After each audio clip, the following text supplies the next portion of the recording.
tengo que rectificarlo porque todavía no me he graduado, pero es mi sueño anhelado. Así que ahí hago la aclaración previa. Dos, encantada de poder colaborar y participar este día con todas ustedes y con todo el público que se está uniendo a esta conferencia. Gracias a José Julio Goicochea, amigo de la corte, no solamente me honra a mí con su amistad, sino amigo y gran colaborador en el módulo de familia de San Juan del Urigancho. También al señor decano y a la hermana rectora por esta cordial invitación. Yo feliz de poder participar y contribuir en algo con la experiencia, más que todo, porque el conocimiento quizá lo tengamos todos, pero la experiencia de repente aquí va a jugar un papel importante. Así que, bueno, sin más preámbulo, el tema que vamos a tratar el día de hoy es el feminicidio y su recorrido procesal. Y para hablar de feminicidio y su recorrido procesal, creo que es innegable y es inevitable hablar de la ley 30364, que es la ley para prevenir, sancionar y erradicar los actos de violencia contra la mujer y demás integrantes del grupo familiar. Me cuesta muchísimo creer que un feminicida o que de un día para otro se cometa un feminicidio sin que antes haya habido una denuncia previa o hechos de maltrato previo contra la mujer que nos den indicios y nos ubiquen dentro de un contexto de violencia que más adelante podría desencadenar en un feminicidio. Quizá no siempre, pero que potencialmente constituye indicios de que en algún momento de ferocidad pueda desencadenar en la muerte de una mujer por su condición de tal. He preparado unas diapositivas que, a ver, creo que Dani me iba a ayudar a compartirlas, ¿sí? De manera, en todo caso, referencial, ¿no? Y ayuda, en todo caso, para motivarnos, ¿no? Entonces, lo que yo pretendo ahora es compartir más que todo mi experiencia de juez, en mi calidad de juez de familia, y haber tenido la oportunidad de desempeñarme como juez superior en lo penal, ¿no? ¿Qué es lo que he observado a través de esta experiencia y de este tiempo? ¿Cómo se está enfrentando el feminicidio desde la instancia inicial y la investigación preliminar, que sería las denuncias por violencia contra la mujer, y el juicio penal al que son sometidos los feminicidas o en un proceso por tentativa de feminicidio donde llegamos a escuchar a las víctimas que gracias a Dios no llegan a fallecer? Entonces, vamos a evaluar, vamos a analizar, y lo que quisiera es reflexionar con todos ustedes respecto a cómo el Estado está enfrentando este problema, porque de lo que se trata no es de lograr un excelente juicio y un gran proceso contra las personas, sino evitar una hija menos, una madre menos, una hermana menos y una ciudadana menos, una mujer menos dentro de nuestra sociedad. Y yo creo que todo el ordenamiento jurídico, normativo, nacional e internacional está orientado y tiene ese fin, ¿no? Entonces, si es que yo les preguntara a cualquiera de ustedes presentes, varón o mujer, ¿qué es un feminicidio o qué es el feminicidio? Estoy segura que todos me lo van a responder. Entonces, vamos a ahondar un poquito en algunos detalles que resultan relevantes para comprender mejor la figura. Entonces, hemos dicho que el recorrido procesal se va a iniciar con actos como este. ¿Qué vemos aquí? Una mujer golpeada, ¿verdad? Una mujer que está siendo callada, probablemente por su pareja, ¿no? Está siendo sujetada de los cabellos, tiene un aro de matrimonio, si se fijan, ¿sí? Y ella está golpeada y está muy asustada y llorosa. ¿Qué tenemos aquí? Si alguna de ustedes ha representado esta escena, sea con el enamorado, el esposo, la pareja, el padrastro, ¿no? Algún amigo, mucho cuidado, porque es un signo de alerta. si es que alguien ha estado cubriendo alguna vez con maquillaje un golpe, como en esta foto, espero que haya sido porque se golpearon con su estante o porque se golpearon de casualidad con algo y no porque hayan sido víctimas de violencia. Entonces, creo que todas estas leyes e incluso esta conversación que vamos a tener tienen como fin uno solo. ¿Cuál es? Evitar los feminicidios. ¿Sí? Entonces, desde el ámbito en que estemos, alumnas, profesores, abogados, abogadas, en el hogar, hijas, hijos, parejas, fiscales, jueces, donde estemos, ver un equilibrio que nos lleve a obtener una sonrisa como la de esta mujer, que no se está tapando ninguna lesión ni ningún golpe, sino está sonriendo feliz y a carcajadas por el éxito que tiene profesionalmente y por la felicidad que tiene en su familia y en su vida. Entonces, vemos el inicio del recorrido procesal. Las fotos han tenido como interés, como fin, repensar el delito de feminicidio y cómo empieza este interprocesal. El recorrido empieza con la ley 30364. Esta ley entró en vigencia en la madrugada del 23 para el 24 de noviembre del año 2015. Van a ser 5 años ya, son 4 años y meses que tienen vigencia. Sin embargo, vemos que la cantidad de denuncias, no sé si se ha contenido,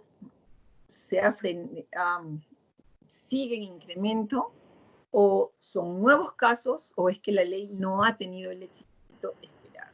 Entonces, para esto es necesario repensar un poquito rápidamente. ¿Por qué? Y recuerdo que esta conferencia la he resumido en esta diapositiva sola. La di al comienzo para el primer aniversario de la Corte de Lima Este, donde me invitaron y, bueno, comenté lo siguiente. Esta era una norma con muy buena intención, y debo de reconocerlo, creo que todos lo reconocemos, y a estas alturas también el Tribunal Constitucional ya se ha pronunciado, pero era una norma heteroaplicativa. ¿Qué quiere decir? Que era una norma que requería previamente una reglamentación antes de entrar en vigencia y merecía una vacatio legis, o sea, una etapa de suspensión de la ley para prepararnos todos los operadores de justicia para entrarla. No se estableció una vía procedimental. Entonces los jueces a ciegas, luego de la lectura de la ley, empezamos a caminar a ver cómo podíamos reaccionar ante ella. Se obvió el irrestricto derecho de defensa. Muchos abogados quedaban anonadados y no entendían, amenazaban a los jueces, incluso a mí me amenazó más de un abogado y abogada, que cómo era posible que no hubiera escuchado a su patrocinado y que ya hubiera dictado medidas de protección absurdas, ¿no?, e injustas, etcétera. ¿No? Está la sentencia del Tribunal Constitucional 3378 que ya ha declarado infundado un proceso de amparo contra unas medidas de protección. Debe garantizar el debido proceso para las partes, ya el tribunal lo ha aclarado, pero en esa época era un tema de preocupación, infringiendo deberes constitucionales de equidad e imparcialidad, ¿no? Porque el juez se había convertido en un abogado, en un fiscal y un defensor de la víctima, más difícilmente un juez. Luego entendimos de que esto era porque la ley obedecía a unos fines en mérito a la Convención de Belén do Pará, que vamos a ver someramente en un instante. La afectación del principio de legalidad porque habían descripciones de los actos de violencia, pero que no sabíamos a ciencia cierta y exactamente a qué se referían, cuáles eran estas figuras y cómo se iban a probar además, ¿no? Y el tema logístico. Era un proceso oral, pero los juzgados de familia, que de un momento a otro nos vimos con las denuncias de violencia trasladadas directamente a nuestro despacho, cuando antes, previamente, con la ley anterior, la 26260, llegaban primero al Ministerio Público, el Ministerio Público hacía un tamiz y formalizaba demandas de violencia en los casos que consideraba debían ser judicializados. También. Entonces, El recorrido procesal del delito de feminicidio considero yo, y soy una convencida, de que empieza con una denuncia de violencia en algún momento de la vida de la víctima, ¿no? O cuando menos con un acto de violencia. Esta denuncia es remitida al fiscal penal, el fiscal penal a su vez al juez penal, ¿no? Luego a la sala penal y, de ser el caso, se recurre en casación. ¿Todo esto con qué fin? Con el fin de evitar la muerte de una mujer más. Antecedentes normativos. ¿Cuáles son los antecedentes normativos? Los antecedentes normativos internacionalmente son dos básicamente. Uno, la CEDAW, y dos, la Convención de Belém do Pará. La CEDAW, que tiene una connotación mundial a través de las Naciones Unidas, ¿no?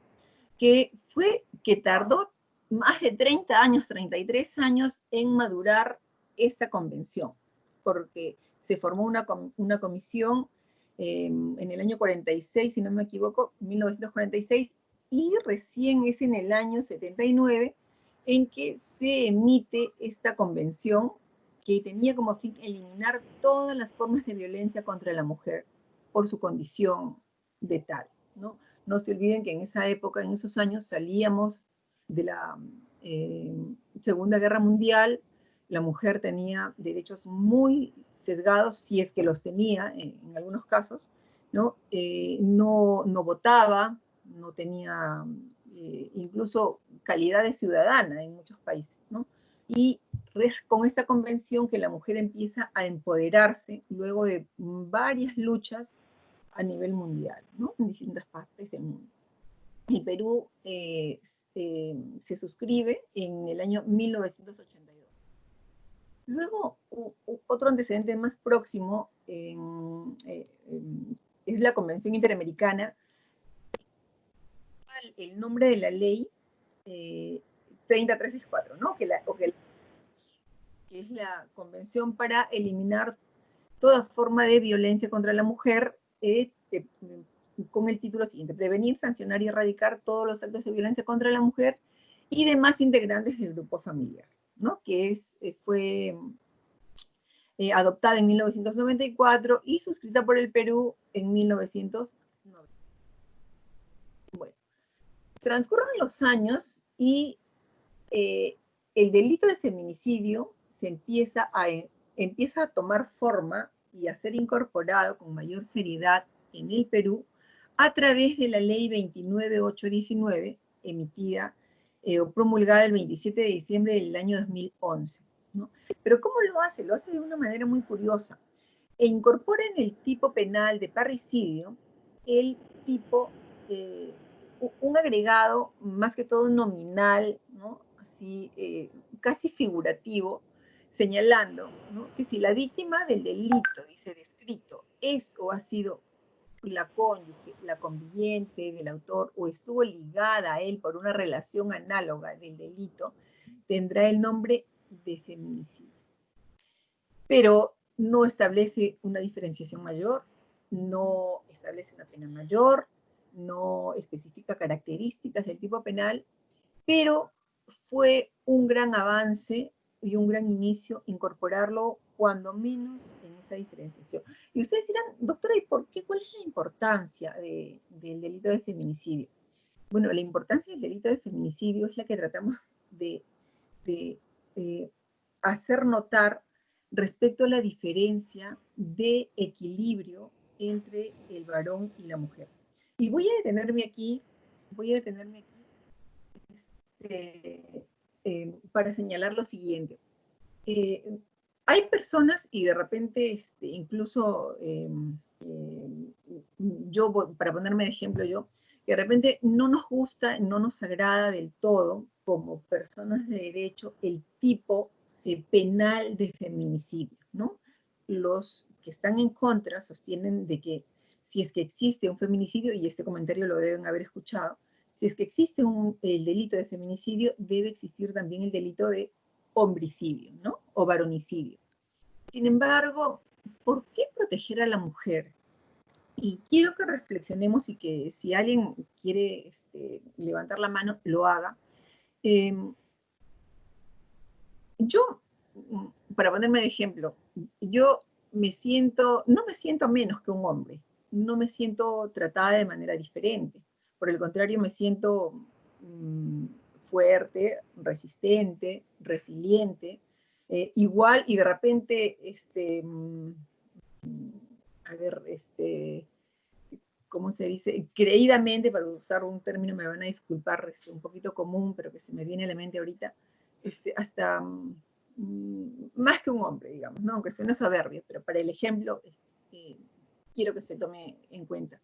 Y podría decir, ah, sí, yo del panel de esta semana soy la única mujer. Entonces, si es que somos iguales o podemos ser iguales, ¿por qué se nos tiene que proteger de manera especial, ¿no? De repente el doctor Julito se va a reír, ¿no? Y el señor decano, si es que está también, y algún otro varón, también se va a reír. Y yo les preguntaría a las niñas o a las señoritas y al auditorio femenino, ¿qué piensan o cómo se sienten ustedes como mujeres? ¿Se sienten bien tratadas? ¿Se sienten respetadas? ¿Se sienten queridas, cuidadas? ¿Se sienten igual que un varón? ¿Cómo se sienten? Bueno, sé que seguramente hay muchos comentarios y no sé si alguien me puede leer alguno o alguien quiere intervenir. A ver, de repente Daniela misma o Brunella, que estoy viendo su foto ahí, quisiera decir algo. ¿Cómo se sienten las mujeres que están escuchando esta conferencia hoy día? Sí, bueno, doctora, buenas noches. Soy Brunella Rojas. Brunella, a ver, dime, ¿cómo te sientes tú Eh, socialmente? ¿Te sientes igual que un hombre? bueno, la verdad es que deberíamos de sentirnos igual que los hombres, ya que todos somos seres humanos, pero actualmente en la sociedad existe aún un poco de machismo, tanto en los trabajos como en la misma sociedad, pues, ¿no? Ya que en algunos trabajos dicen los hombres trabajan más que las mujeres, tienen más esfuerzo físico que las mujeres, y de ese lado también existe un poco de machismo, a eso me refiero. Correcto, muy bien. Y para lo que queremos es suficiente. Te agradezco mucho, Brunella. Entonces, miren, esta condición y el tipo penal de feminicidio está justamente orientado a eso, ¿no? A proteger de manera especial a la mujer dada su condición de tal. Entonces, vamos a ver, uy, se retrocedió, a ver que esta evolución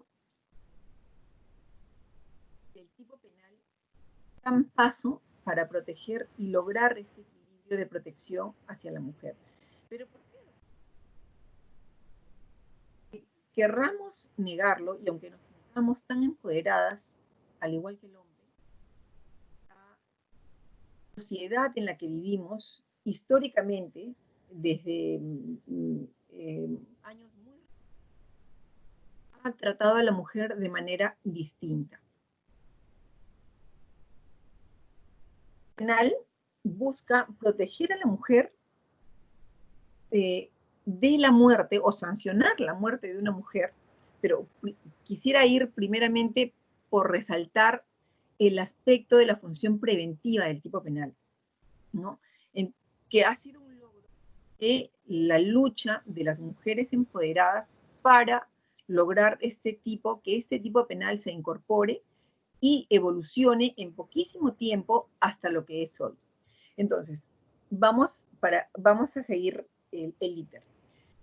Se incorpora en el año 2011 como un tema nominal, ¿sí? Solamente se agrega que el delito tendrá el nombre de feminicidio cuando se mata a la cónyuge o conviviente, etc., ¿no? Luego, en el año 2013, casi un año y medio después, se va a incorporar ya el tipo penal propiamente dicho, con el artículo 108b, que incluso fue materia de corrección porque se había incorporado en el 108A, que ya era pertenecía a otro tipo penal, ¿no? Con la ley 368 se incorpora ya el delito de feminicidio propiamente dicho, no solamente ya con un denominativo, sino con un contenido mucho más amplio, que es el que mata a una mujer por su condición de tal, ¿no?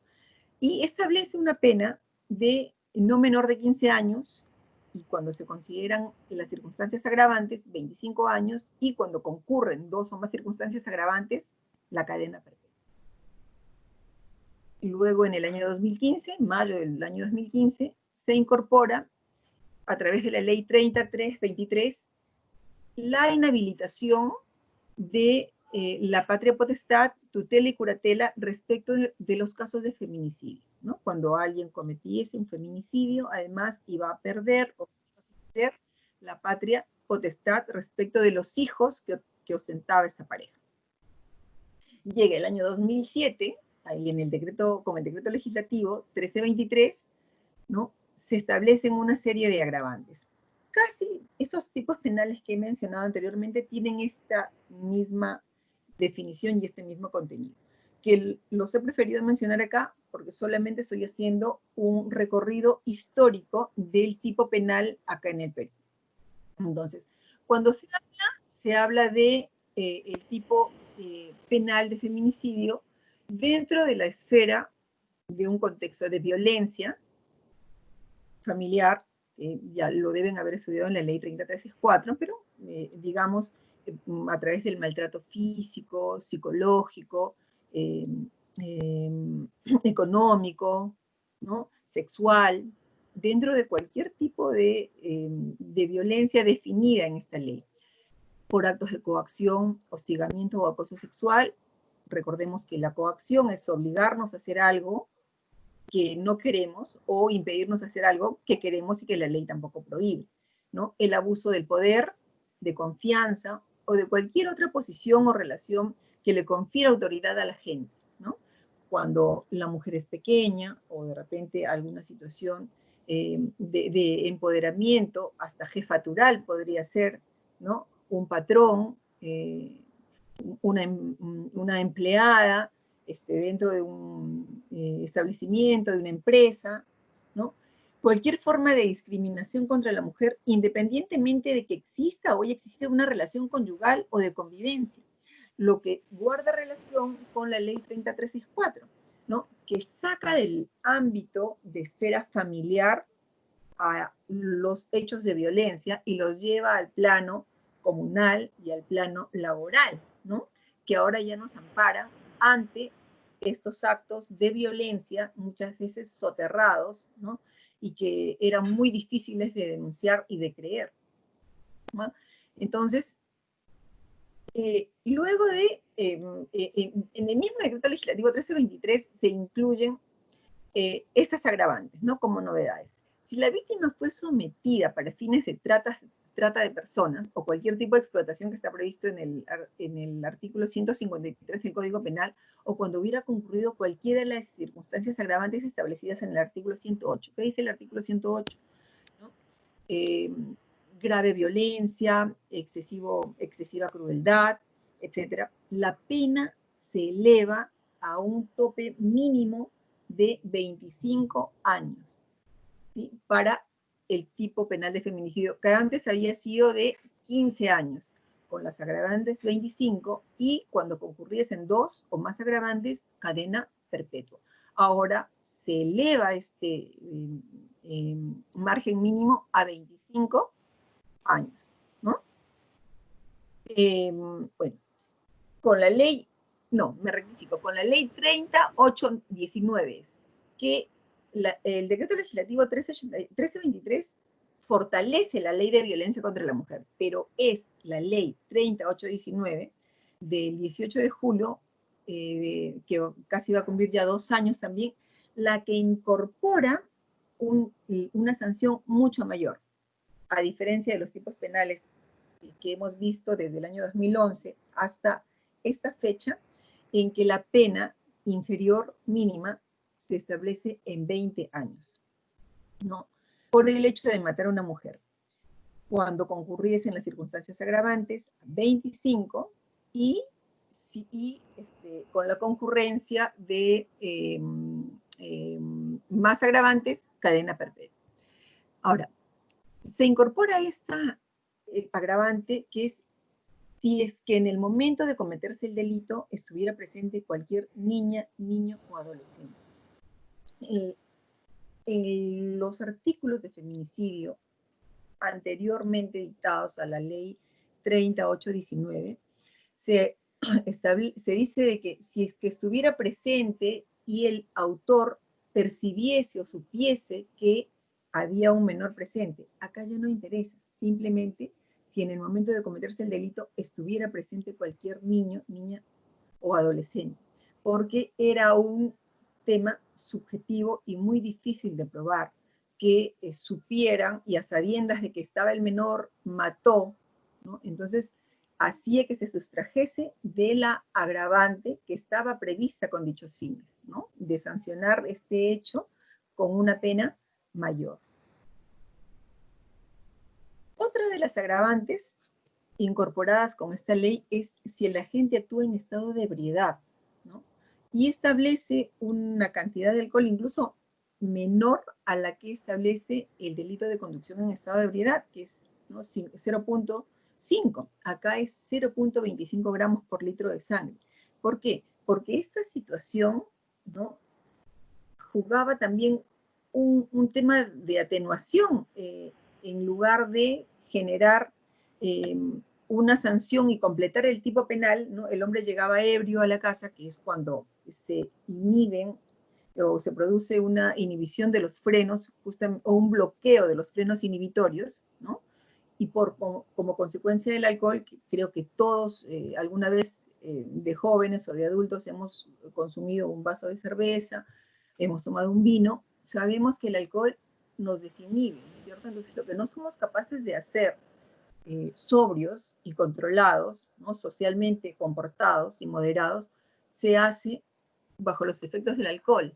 Entonces, en este caso, el estado de ebriedad ya no va a jugar un rol de atenuación, sino va a jugar un rol de agravante para la comisión de este delito, ¿sí? Entonces, el hombre ya no podría escudarse en que si es que el hecho fue cometido bajo el alcohol, yo no me acordé que la quise matar, no me acordé que estuve encima de ella ahorcándola para matarla, ¿no? Que es muy relevante. Entonces, dice, será reprimido con pena privativa de libertad no menor de 20 años, la agravante de 30 años y la cadena perpetua en el caso de la concurrencia de 2 o más agravantes. Y además se incorpora esta condición, que quiero explicarla. Se establece una situación que, conversando con algunos colegas que están viendo ahorita el tema penal, me dicen que no se está aplicando mucho. Entiendo también que debería solicitarlo el Ministerio Público, que es la suspensión o la pérdida de la patria potestad. Se está incorporando como pena, como parte de la sanción, la suspensión o la pérdida de la patria potestad como consecuencia del delito de feminicidio, ¿no? ¿Cómo así? Si es que se abre proceso, al inicio del proceso, el juez está facultado, el juez penal, a suspender la patria potestad. ¿Qué quiere decir? Que si es que el hombre mató a la mujer, ¿no?, y con cualquiera de los tipos penales descritos desde el 107, que habla de parricidio, hasta los tipos penales de feminicidio, trata de personas, violación sexual, etcétera, ¿no? Y cualquier delito que afecte el ámbito de un menor, ¿no?, o de su entorno familiar, va a ser pasible de esta protección, ya no por parte del juez de familia, sino por parte del juez penal. Y acá hago un paréntesis porque es necesario conocer también las posiciones de los contrarios, ¿no? Eso es lo que dice la ley. Sí, doctora, es lo que dice la ley. Pero también hay gente que cuestiona, y creo que nosotros aquí, en este momento, no solamente podemos ser los oidores, sino también tenemos que ser los cuestionadores de lo que dice la norma. Y saber, en todo caso, qué cosa dicen otras posiciones y otras opiniones. Que es que esta situación y esta previsión del tipo penal atenta contra el derecho a la presunción de inocencia y genera un riesgo respecto a la unión y al derecho de ver, del que hablábamos el otro día en una plataforma similar, del padre respecto del hijo y del hijo respecto del padre. Porque ¿qué pasa si es que la denuncia es una denuncia falsa? Voy a ser de abogada del diablo. ¿Qué pasa si es que la denuncia es una denuncia falsa? ¿No? De repente en el auditorio hay un abogado o alguien que esté practicando en algún estudio jurídico y vea temas penales, ¿no? Pero es que, doctora, mi cliente, la esposa le ha imputado falsamente tentativa de feminicidio y el juez penal le ha suspendido la patria potestad. Y mi cliente está desesperado porque él no ha intentado matarla, es falsa, es una denuncia falsa. Entonces, sin embargo, el legislador ha previsto esto y el juez penal tiene la potestad y es más, está obligado a resolver y a pronunciarse sin trasladar esto al ámbito familiar donde pudiese discutirse la conveniencia o no de que el menor sea privado de la patria potestad y de la relación con su padre. Caso distinto me parece que luego del debido proceso por el delito de feminicidio, el juez con convicción, luego de haberse actuado los medios probatorios en juicio y haberse sometido a un debido proceso con garantía del derecho de defensa, se concluya en la comisión del hecho en sí y la responsabilidad penal del imputado, donde creo yo que con razón sí debería suspenderse, o, perdón, extinguirse o ordenarse la pérdida de la patria potestad. Porque no es posible que un feminicida siga manteniendo una relación, alguien que ha sido tan cruel de haber matado a una mujer, a su esposa, a su conviviente, o haber dejado sin madre a unos niños, sean más si es que son sus hijos, ¿no? Tengan una relación con ellos, ¿no? Entonces, bueno, y avanzamos en el tipo penal y vamos a tener, oh my God, y vamos a tener, ya, vamos a entrar al análisis del tipo penal en sí. Hemos hecho una evolución de antecedentes normativos, internacionales, nacionales, la evolución del delito de feminicidio en nuestro país, cómo se ha ido fortaleciendo y elevando las penas con fines preventivos y persuasivos. Sin embargo, no lo digo yo, díganmelo ustedes, ¿cómo creen que va la evolución y el éxito de esta ley y de esta severidad de los actos del delito en sí, ¿no? Del feminicidio? Entonces, vamos ahora a entrar, ya hemos hablado de los antecedentes y vamos a entrar al tema en sí del análisis del feminicidio. Y tenemos que empezar definiendo el feminicidio. Entonces, esta definición surge en 1976 a través de una señora llamada Diana Russell, ¿no? Una mujer que luchaba por la lucha o que luchaba por la igualdad de los derechos de la mujer, ¿no? Y que sea respetada a nivel mundial. Acuérdense que en los años 76, a ver, de repente muchos de ustedes no habían nacido, pero ya nuestras madres empezaban a jugar un rol importante dentro de la sociedad. No sé si han visto películas donde la mujer empieza ya dentro de este contexto, estos años, 60 y tantos, 70 y tantos, la mujer empieza ya a jugar un rol incluso laboral y productivo, laboral, significativo, con discriminación, con diferencias, sí, pero empieza ya a tener actuación social mucho más activa. Entonces, ¿qué se dice del feminicidio? Que el feminicidio es un crimen de odio, basado en el sexo, que se define como el asesinato intencional de mujeres o niñas simplemente por el hecho de serlo, ¿no? Se trata de un término que fue acuñado en 1976, ya lo hemos dicho, por la feminista Diana Russell, Y a partir de ese momento se empezó a popularizar su uso para referirse a determinados tipos de crímenes, ¿no? Se entiende contra la mujer. Entonces, acá en este cuadro vamos a ver esquematizado el delito de feminicidio. Y luego vamos a entrar al análisis del tipo penal en sí que recoge nuestra normatividad nacional.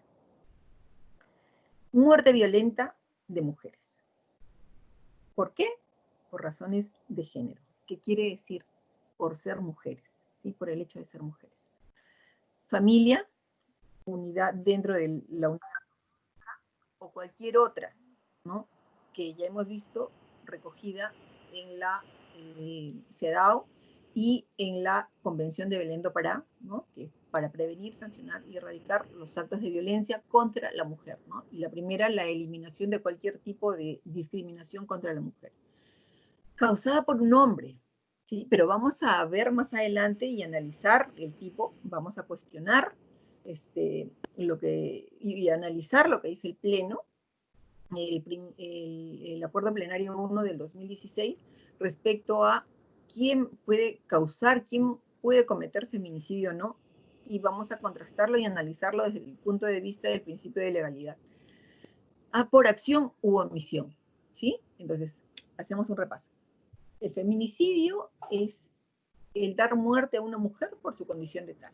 Esquematizado, tendríamos que el delito de feminicidio es causar la muerte de una mujer por razones de género, o sea, por el hecho de ser mujer, por su condición de tal, dentro de la unidad familiar, comunidad, sociedad, ¿no? Causada por un hombre y por acción u omisión.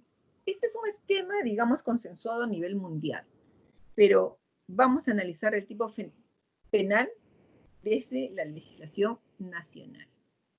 Hasta aquí vamos bien, creo, ¿no? ¿Sí? Bueno, si es que hay alguna duda, vamos a tener un rol de preguntas más adelante, pero quiero que este tiempo, que es lo que a mí me gusta y me agrada, y así me gusta hacerlo y escuchar, tomarme este tiempo para llevarme algo, ¿no? Llevarme alguito de lo que escuché.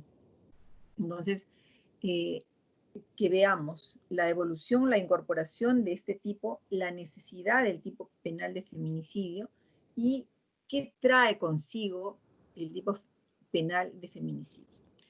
Y entonces tenemos que el feminicidio fue incorporado en nuestra legislación inicialmente dentro del artículo 107 que prevé el parricidio, ¿no? El que mata a su ascendiente, descendiente, ¿no?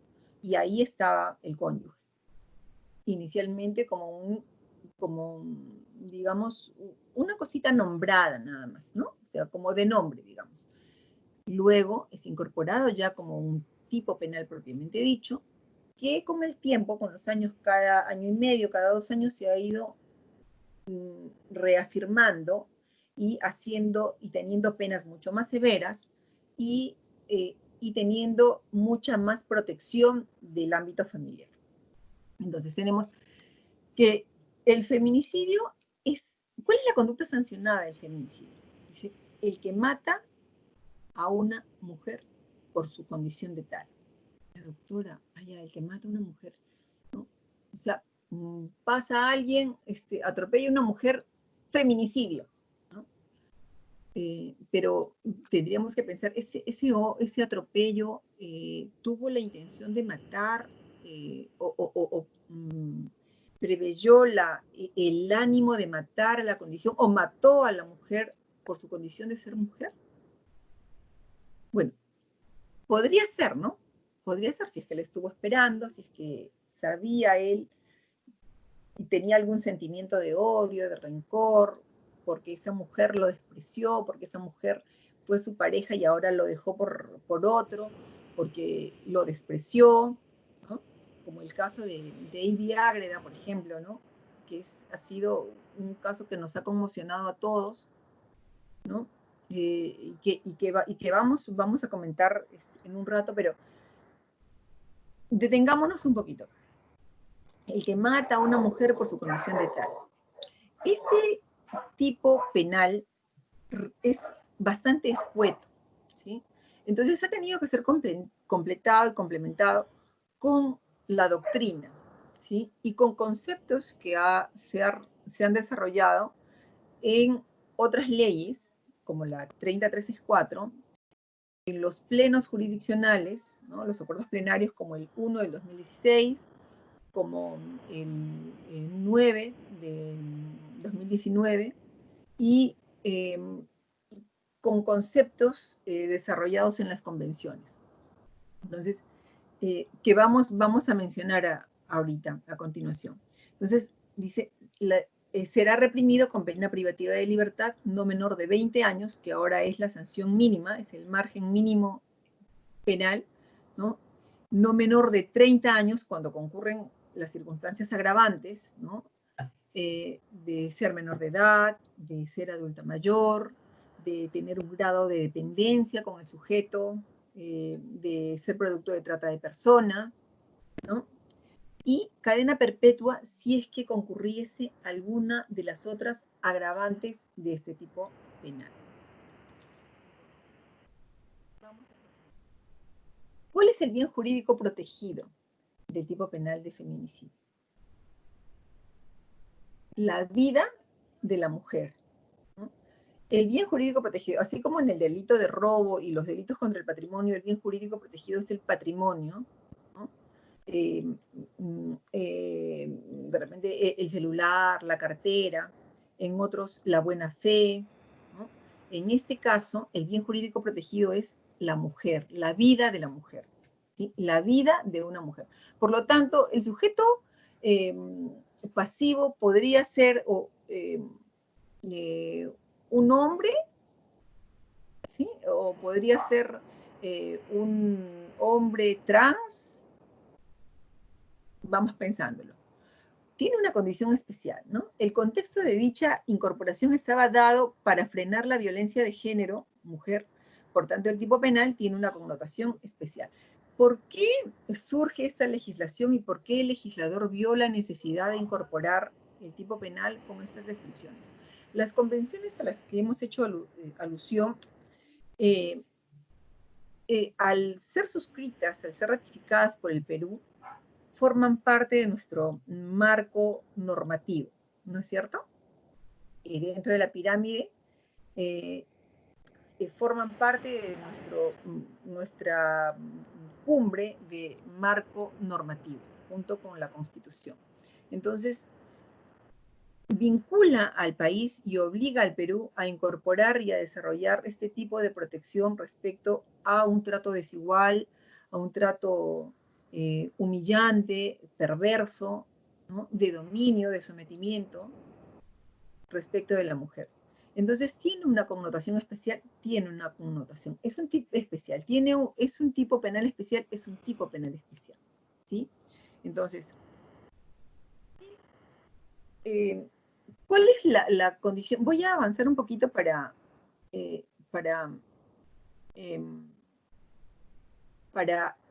que se entienda bien y luego vamos a retroceder. ¿Cuáles son los conceptos base que debemos recalcar y que debemos interiorizar en el delito de feminicidio? El género, el tema del estereotipo y el tema de la violencia de género. Es por eso que hemos empezado esta conversación hablando con el recorrido procesal, ¿sí? De los hechos de violencia contra la mujer, ¿no? Entonces, género. ¿Qué cosa es género? Bueno, para empezar, el género es la posición que tanto el hombre como la mujer tiene dentro de la sociedad, ¿no? Yo soy una mujer, tú eres un hombre, a ti te toca el rol de repente de conducir el carro, de manejar el carro. Yo, bueno, yo me voy a encargar también tengo carro, pero yo voy a llevar a los niños, tú te encargas de ir al trabajo temprano, ¿no? Porque de repente eres el jefe, yo, bueno, soy secretaria, digamos, ¿no? Y eso no con el ánimo de faltar ni desmerecer respeto a nadie. De repente acá en mi casa también, ¿no? Para ponerme de ejemplo siempre, yo primero y no herir susceptibilidades. Ya, yo soy, mi esposo, le doy la preferencia a mi esposo, anda, mi amor, vete tú con la camioneta, ¿no? Ya yo voy a ir con el chichito, que es un carrito pequeñito. Entonces, darle una posición distinta, ¿sí? Entonces, ese es el concepto de género que vamos a manejar en el delito de feminicidio. La posición que cada uno tiene dentro de la sociedad, ¿correcto? El estereotipo, ¿no? El estereotipo es, a ver, digamos, la posición o las maneras que cada uno va a tener de verse en sí. A ver, por ejemplo, la mujer siempre debe andar con falda, ¿sí? Con falda debajo de la rodilla. Siempre no debe pintarse mucho, ¿ah? Maquillaje sobrio, no puede pintarse la boca de rojo porque se va a ver escandalosa. No, el hombre, bueno, el hombre puede andar de repente con el cabello engominado, puede andar con corbata o este, él siempre debe andar, digamos, bien vestido, ¿no? Él puede, a ver, usar los gemelos, ¿no? La mujer, y de repente usar 2, 3 anillos, y esa corbata de oro. La mujer puede usar sus aretitos de fantasía, digamos, ¿no? Entonces, cosas sutiles, pero en las que hay diferencias y hay estereotipos de género, ¿no? Y la violencia de género, por ejemplo, eh, tú, como yo soy el hombre, ¿sí? Y demuestro mi poder porque yo uso oro, porque yo uso el carro más grande, porque yo uso la camioneta, porque yo tengo un cargo más importante que el tuyo, ¿no? Yo te domino, yo gano más que tú, yo proveo más a la casa. Entonces, tú tienes que hacer lo que yo te diga. Tú no puedes salir a la calle cuando quieras, tú no puedes ir a tomarte un lonche con tus amigas porque tienes que pedirme permiso. Yo sí voy a ir a tomar con mis amigos porque los jueves son jurídicos, ¿no? Y los viernes me tengo que reunir para la pichanga. Tú tienes que cuidar a los bebés, pues, ¿ya? Y por favor, que hagan la tarea, porque para eso pago un colegio de 2.000 soles y no van a estar desperdiciando, ¿no? Y el día que la mujer se cansa y ya no quiere seguir más con él, surge el gran conflicto de mentalidad machista que va a decir, no, sabes que tú no te vas de la casa, tú no me vas a dejar. No me vas a dejar porque, uno, yo soy el que te mantiene, si no te voy a quitar los hijos. No te vas a ir porque yo te puedo engañar, tú no. Si son enamorados, ¿no? Si eres mía, solamente mía, de nadie más. Sabes que además yo fui el primero y nadie más te va a tocar, solamente yo. Entonces, esas manifestaciones de género y de estereotipo se van a tornar en actos de violencia, de dominio, de coacción, de manipulación y de sometimiento. Que si es que se dan dentro de ese contexto de desprecio, además por la condición de mujer, en un desequilibrio de poderes, en una desigualdad de relación, ¿sí? Como la chica que el hombre la sujeta de las manos ¿no? Y le dice, tú no te muevas de acá, o de repente la agarra de la mano por debajo y le dice, tú no te mueves de mi lado, ¿no? Y finalmente, cuando ella trata de emanciparse o terminar con esta relación tóxica, la termina matando, ¿sí? Entonces, regresemos a las diapositivas anteriores. Hablamos de la vida de la mujer, pero la vida de la mujer dentro de un contexto de sometimiento, dentro de un contexto de género, dentro de un contexto de estereotipo y dentro de un contexto de explotación y de predominio de estos estereotipos de género que van a generar actos de violencia y de sometimiento para dominar a la mujer y que van a terminar finalmente matándola o acabando con su vida. ¿Sí? Me dejé entender porque justo este pedacito chiquitito es el punto medular para el delito de feminicidio, el que lo va a diferenciar de aquel hombre que puede matar a una mujer, pero, por ejemplo, está corriendo y ve su cartera y está con la mototaxi y saca el cuerpo para arrancharle la cartera y la mujer llevaba ahí su sueldo del mes, ahora en plena pandemia, y la arrastra y la arrastra y la arrastra, y la mujer no suelta su cartera porque tiene ahí con el dinero con el que va a alimentar a sus hijos todo el mes, pagar su casa, etc. Y al arrastrarla, la golpea contra un poste, su cuerpo sale hacia la pista y la mujer termina siendo arrollada de repente por la misma mototaxi o por un carro que viene detrás. ¿Eso sería un feminicidio? A ver, muy bien, no sería un feminicidio, porque no se está desarrollando dentro de un contexto o por una motivación de género, de estereotipo o de manifestación de violencia de estas dos anteriores, ¿sí? Entonces, ¿quién vendría a ser el sujeto activo, doctor? Bueno, acá les tengo que decir que tengo que hacer una crítica y un análisis en voz alta para que ustedes mismos la analicen, porque no es que yo tenga la razón y yo crea que así lo que digo yo es lo cierto, no. A ver, según el principio de legalidad, el sujeto activo sería el hombre, solamente el hombre, ¿sí? Porque dice, el que mata a una mujer por su condición de tal. El que. Y si ustedes se fijan en el tipo común, que es más, en el tipo penal que más común, digamos, contra el patrimonio, robo o hurto, el que se apodera ilegítimamente de un bien, tatatín, tatatá. Es el que, por técnica legislativa, hace alusión tanto a un hombre como a una mujer, ¿no es cierto? Entonces, según el principio de legalidad, tendríamos que el que mata, el sujeto activo en el tipo penal de feminicidio podría ser cualquiera de los dos, ¿sí? Un hombre o una mujer, ¿no? Sin embargo, el acuerdo plenario 1 del 2016, que desarrolla de manera muy ilustrativa, muy ampliamente, les recomiendo que le den una leída cuando tengan tiempo, habla de que si bien el tipo penal lo establece así y reconoce lo que les estoy diciendo, el legislador no ha tenido esa intención, sino el legislador, por todo lo que hemos hablado, ¿no? Las convenciones, el desarrollo evolutivo del tipo, etcétera, lo que ha querido es decir, el hombre que mata a una mujer, ¿no? Por su condición de tal, va a ser el feminicida. Sin embargo, sería bueno pensar si el juez, ¿no? ¿Cómo tendría que resolver un juez si es que en un grupo de personas del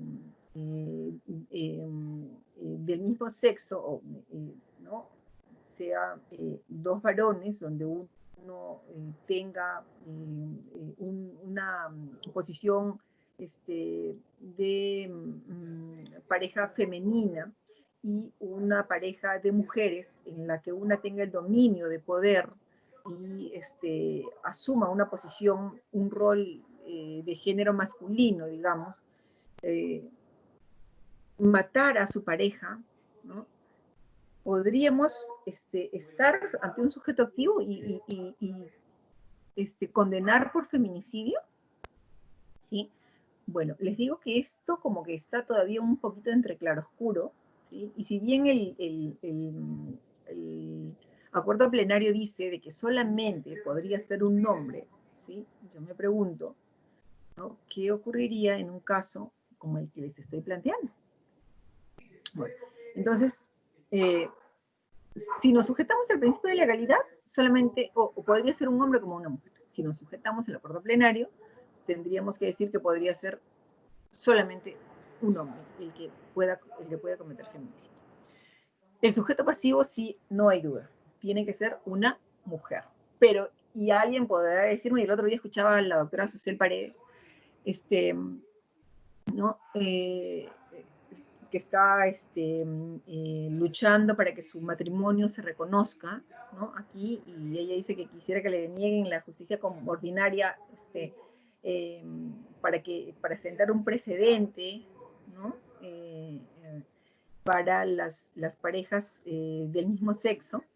Eh, Ahorita esto también está en el limbo, pero yo creo que no podemos perder de vista que el derecho penal, siendo el derecho penal la última ratio, el tipo penal tiene que sujetarse siempre al principio de legalidad. Alguien podrá querer cortarme la cabeza y me va a decir, ay, Marlene, estás hablando en contra de la corriente mayoritaria. Puede ser, ¿sí? Pero este espacio es para reflexionar y para meditar, no solamente para decir lo que piensa uno u otro, sino tengo que manifestar lo que dicen. Y les digo que según cierto sector de la doctrina debería obedecerse al principio de legalidad, en estricto. Y según el acuerdo plenario, ¿no? Tendría que ser solamente un varón. Entonces tenemos el elemento subjetivo del tipo. Uy, acá es todo un rollo, porque el elemento subjetivo del tipo, sabemos que por principio los tipos penales son dolosos, ¿sí? No podemos condenar a alguien por un tipo culposo, o sea, por una ausencia de intencionalidad de cometer el hecho, que eso es el dolo, el conocimiento y la voluntad, la conciencia y voluntad de hacer algo, ¿sí? Porque si yo mato a alguien, por ejemplo, un varón mata a su novia, empujándola desde el sexto piso de un edificio, pero porque se tropezó y terminó empujándola y la mujer terminó muriendo, ¿estaríamos frente a un feminicidio? No, ¿no es cierto? Sería un tipo culposo, ¿sí? Podrá ser un homicidio culposo, pero no podría ser un feminicidio, que ya hemos visto que tiene una pena altísima. Entonces, el elemento subjetivo del tipo es muy difícil de probar. Y acá hay un gran tema también que desarrollar. Pero para eso existen dos teorías, principalmente, ¿no? Entonces, ¿cuáles son?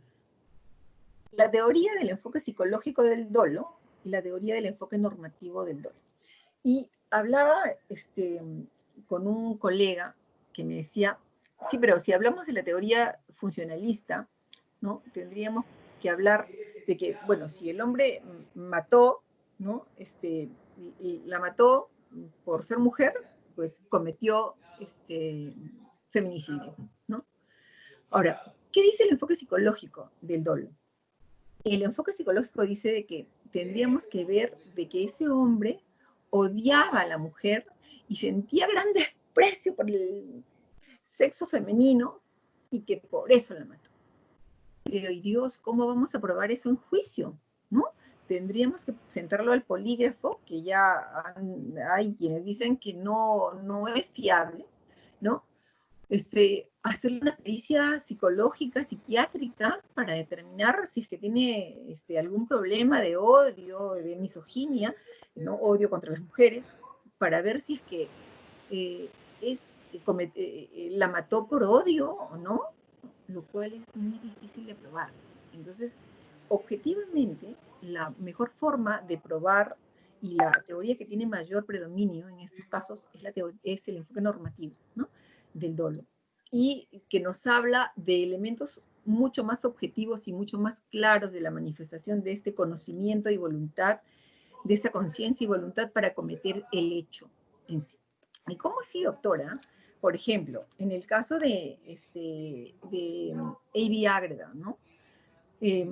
O cualquier otro caso que les venga a la mente, ¿no? Yo la odio porque me ha demandado por alimentos, me ha denunciado, por su culpa me han botado del trabajo, es una tal por cual, y yo no la aguanto más porque ahora me está denunciando por omisión a la asistencia familiar, quiere quedarme mi carro, me quiere quitar mi casa, no me deja vivir con mi nueva pareja. Si es que hubieran testigos y de repente haberlo visto en un bar tomando y haberle comentado a alguien, sí, pero ya me voy a deshacer de esta, tal por cual. Y estas personas son llevadas a juicio y testifican bajo juramento que escucharon que él planificó por este sentimiento de odio, de rencor, de cólera, ¿no? Por su condición de tal, porque por mujer, por ser mujer y por haber sido su pareja, ¿no? Y porque no aceptó la ruptura, y la mató o la quiso matar, entonces estaremos frente, no tendremos duda de que la intencionalidad de este sujeto activo fue la de matar a esta mujer por su condición de tal. Entonces se dan cuenta haciendo rebobinando, a ver, haciendo un recordaris. Entonces el feminicidio no es matar a una mujer por el simple hecho de serlo, ¿sí? Ya hemos visto el tema de la cartera, ¿no? El tema de repente, pues, está pasando una chica, una señorita que iba con su celular hablando por teléfono y viene un asaltante y le quiere quitar el teléfono, ella no quiere y le mete cuchillo y la mata. Eso tampoco sería un feminicidio, ¿sí? Solamente hablamos de un feminicidio siempre que se mate a la mujer por una situación de odio, de rencor, plasmado y esquematizado a través de un enfoque de género, estereotipos o manifestaciones de violencia por estos aspectos antes mencionados. ¿Sí? Muy bien. Vamos a retroceder un poquito. El tipo penal es atribuido básicamente por un sentimiento de odio o resentimiento hacia una mujer por una sociedad machista como la nuestra, ¿no? Que tal vez es un tipo penal más que se incorporó para dar respuesta a una inmediata, a un problema social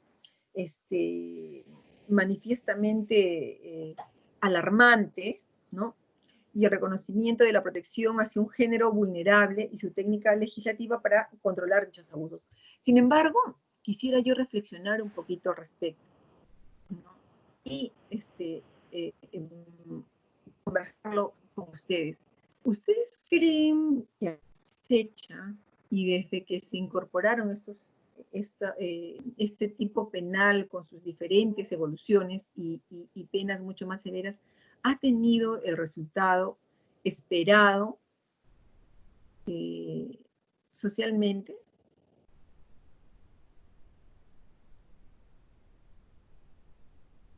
A ver.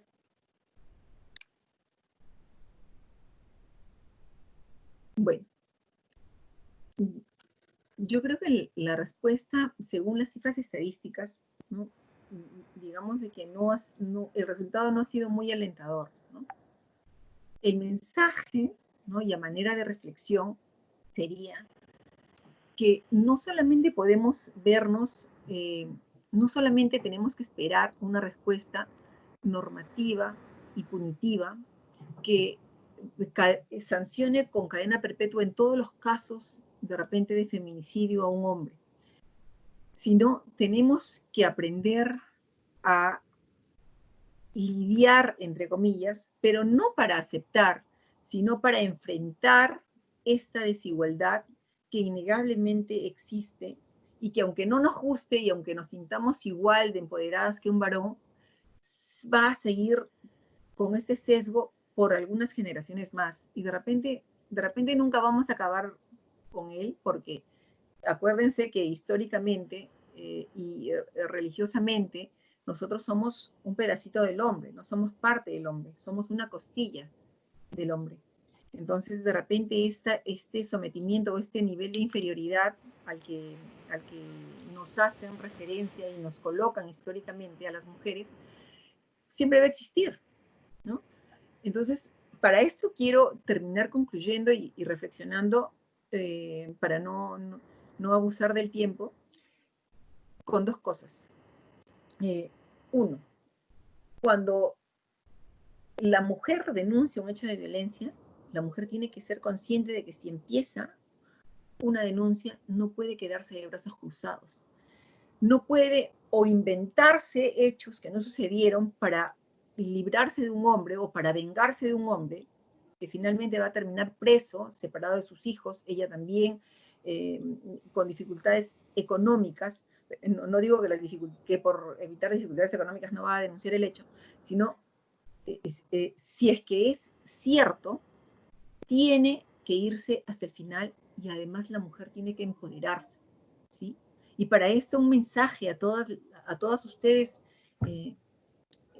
alumnas de la UNIFE y al auditorio: el amor no se exige ni se mendiga, ¿sí?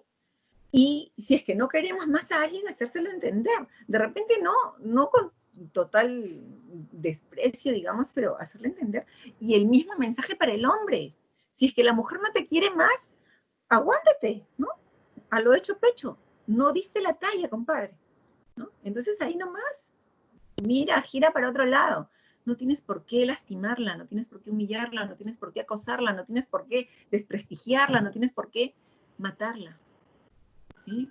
Mira para otro lado, que alguien te querrá. Y si nadie te quiere, pues fíjate en ti, ¿por qué no te quieren? Y no le eches la culpa a la mujer del desprecio o de que no seas amada como tú quieres. 2, resistencia y resiliencia, ¿sí? Si es que resistimos, que no se nos afecte y no se nos dañe la dignidad de mujeres. A mí nadie va a venir a insultarme, ni nadie va a venirme a decir que soy menos que nadie, porque por el contrario, yo tengo que sentirme igual, ¿sí? Quizás hasta superior, ¿sí? Pero no lleguemos a ese extremo. Con la igualdad me basta y me sobra. Y con sentirme yo igual que todos, ¿sí? Refiriéndome al varón, ¿no? Porque estamos hablando del delito de feminicidio y estos gestos sexistas y de odio hacia la mujer, ¿no? Si resisto, nadie tiene por qué afectar mi dignidad. Y la resiliencia. Si es que alguien nos lastimó, y la resiliencia para el varón y para la mujer. Si es que alguien nos lastimó, alguien nos humilló, alguien nos dejó con el corazón destrozado, bueno, eso pasa, no hay cosa que el tiempo no cure, ¿sí?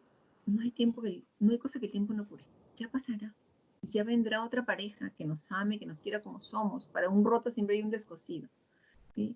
Y habrá alguien que nos quiera como somos. Entonces, no suframos.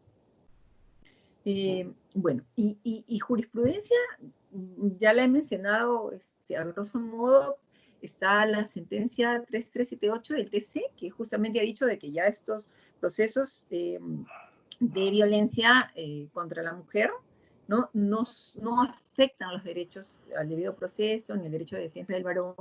Es una sentencia muy bonita también, la recomiendo, con sus distintos votos.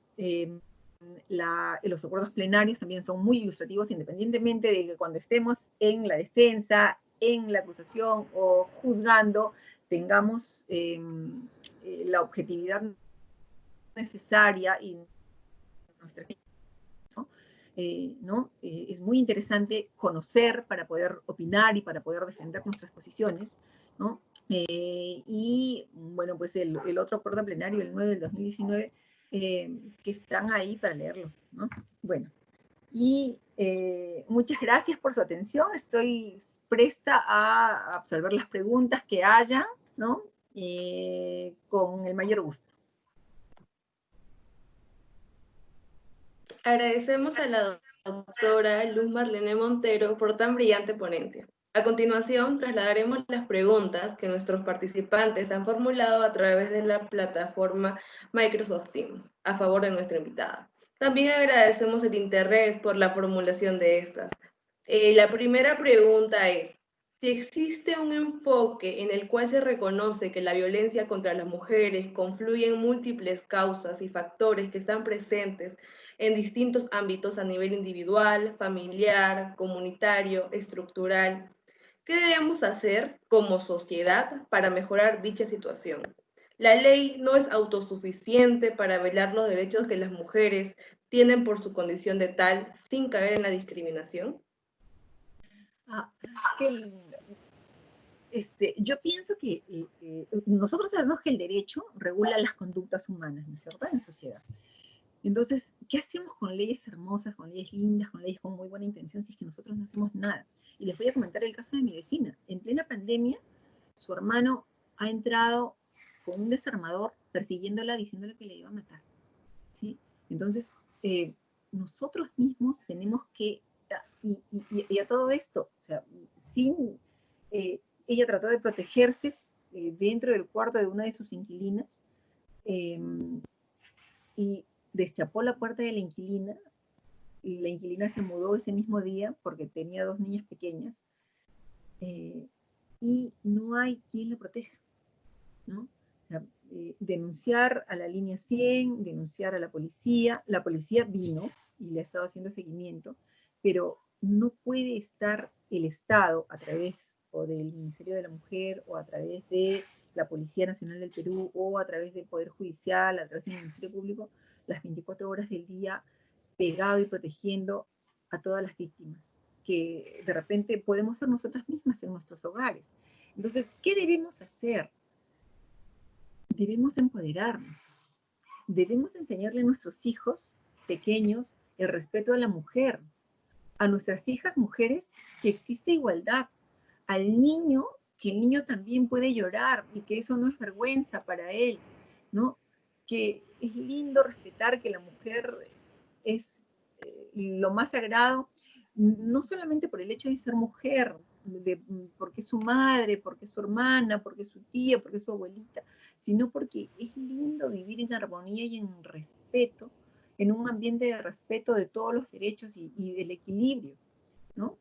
El hogar tiene que ser el centro de refugio más poderoso y como una cascarita de huevo, cuidarnos, curarnos y protegernos. Actos de violencia van a haber siempre, desde los más sutiles hasta los más severos. Y como lo ha dicho quien preguntó, en todo lugar, en la casa, en el trabajo, en la calle, en la iglesia, en el micro, en todas partes. Entonces, las mujeres tenemos que ser fuertes, las mujeres tenemos que ser valientes, ¿sí? Hay una tía de mi esposo que nos contaba, ¿no? Dice, yo antes, mayorcita, ¿no? Y cuando alguien se me acercaba, lo hincaba, ¿no? Actos de acoso sexual, ¿no? Que ahora recién están penados, pero hace 20 años o 30 años no lo estaban, ¿no? Y tenemos que defendernos y no ser indiferentes ante un hecho de violencia. Si es que no nos empoderamos, definitivamente no va a haber ley, no va a haber quien nos salve, digamos, ¿no? Ni quien nos ayude a luchar contra esta discriminación y estos hechos de violencia contra la mujer. ¿Otra pregunta? Sí, la siguiente pregunta es, doctora, excelente ponencia. Usualmente los fiscales afirman que es difícil determinar que el agresor mató a una mujer por su condición de tal. ¿Qué aspectos o medios de prueba objetivos utilizarían? Ya. Mire, les cuento, obvié justo una partecita que quería mencionar. Dentro del recorrido procesal, voy a usar la pregunta para responderlo. Dentro del recorrido procesal, hemos dicho que por lo general, y estoy segura de que empiezan con hechos de violencia que de repente en algún momento se denunciaron, y hemos visto en varios casos en las noticias, de que tenía 4 o 5 denuncias, tenía medidas de protección, igualito la mato.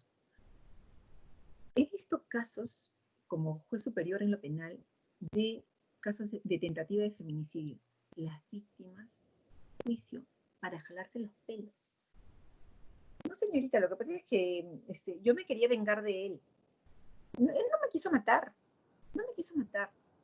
En la comisaría el policía me dijo que yo exagerara porque si no lo iban a dejar libre. El hombre preso más de 1 año, 2 años, 3 años, esperando juicio y preso.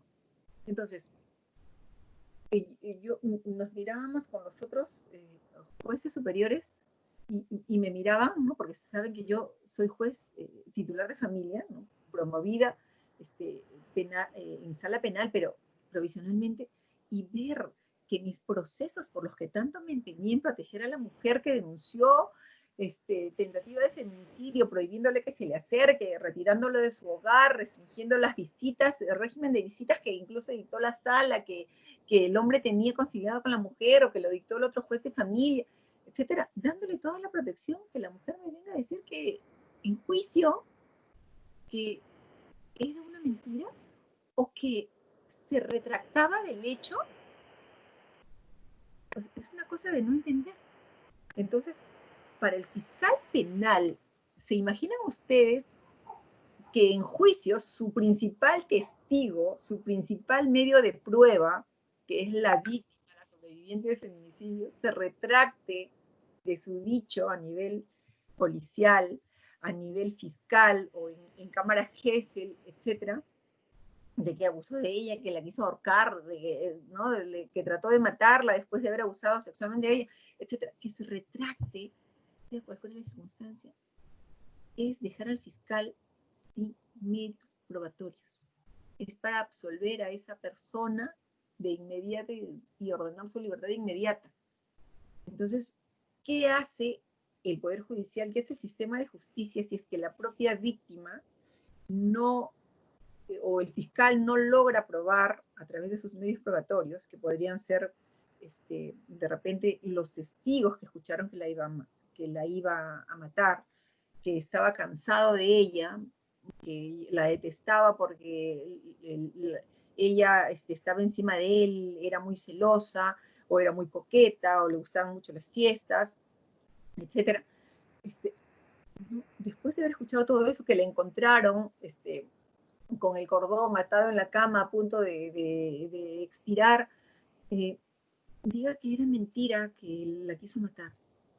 Entonces no va a haber medios probatorios que podrían ser, como les digo, ¿no? Los testigos, alguna pericia psicológica, una pericia psiquiátrica, de la mujer, del varón, los medios probatorios objetivos para determinar el dolo, o sea, la intencionalidad de matarla por un tema de desprecio, de estereotipo, de sometimiento, de odio.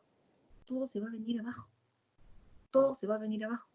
Si es que no logramos reunir todos esos elementos de prueba y la mujer se desdice de su dicho. Siguiente pregunta. ¿Qué ocurre en el supuesto de que si una mujer mata a otra porque era la amante de su esposo, ¿es feminicidio? No, no es feminicidio, porque hemos dicho que